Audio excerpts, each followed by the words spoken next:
నేను కేజీ రొయ్యలు తీసుకున్నాను, పచ్చి రొయ్యలు శుభ్రంగా చేస్తే ఒక అర కేజీ రొయ్యలు అయినాయి. మీడియం చేయి తీసుకున్నాను పచ్చడికే. ఇప్పుడు ఇందులో ఫస్ట్ గంట ఒక అర స్పూన్ పసుపు వేద్దాం, అలాగే కొద్దిగా సాల్టు,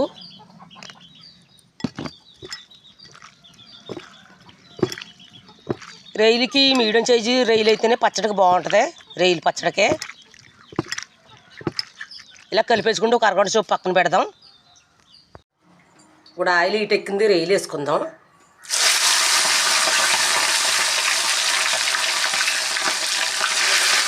బాగా ఎగాలి రొయ్యలు.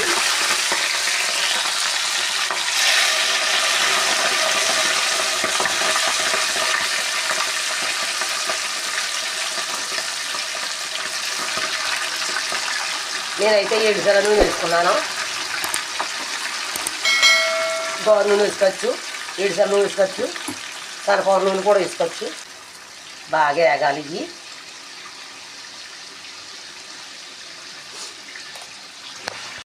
ఇలాగే ఎర్రగా ఎగితే సరిపోద్ది. ఇంకా బాగా ఎర్రగా ఎగితే గట్టిదనం వచ్చేద్ది, పచ్చడి తినలేము. ఇప్పుడు తీసుకుందాం.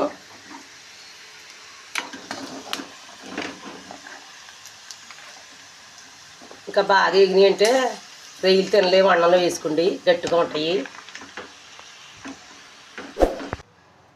ఇందులోనే అప్పటికప్పుడు నూరుకున్న అల్లం వెల్లుల్లి పేస్ట్ సూన్నర వేద్దాం.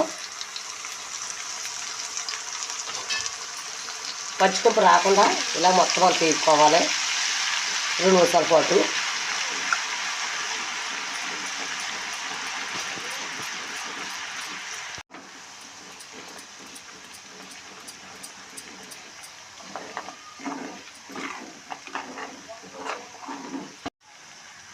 ఇందులో సూన్నర ఉప్పు వేస్తున్నాను.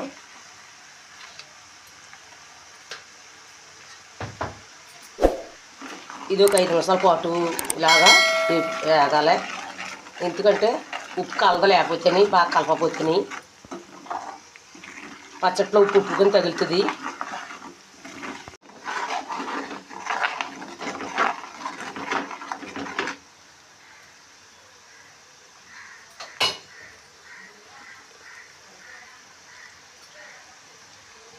ఇప్పుడు ఇందులో 3 స్పూన్లు కారం వేస్తున్నాను.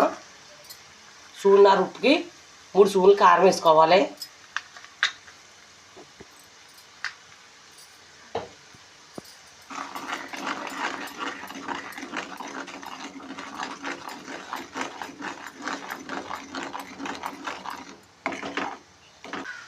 మిక్సీ పట్టిన మసాలా పొడి వేద్దాం.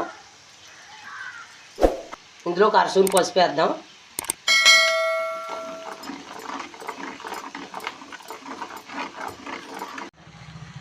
ఇప్పుడు రొయ్యలు వేసుకుందాం.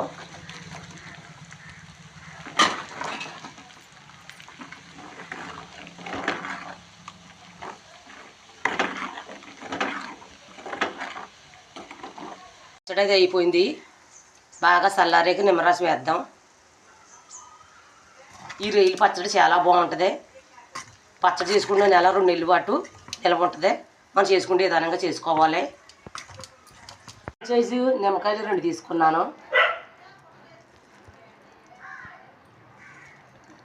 నాకైతే పులుపు సరిపోద్ది. ఇంకెక్కువ వాడు పెద్దగా తీసుకుని వేసుకోవచ్చు. రెడీ అండి ఈ రొయ్యలు పచ్చడి. చాలా ఈజీగా టేస్ట్గా ఉంటుంది. మీరు కూడా ఇంట్లో ట్రై చేయండి. ఈ వీడియో కానీ మీకు నచ్చినట్టు లైక్ కొట్టండి.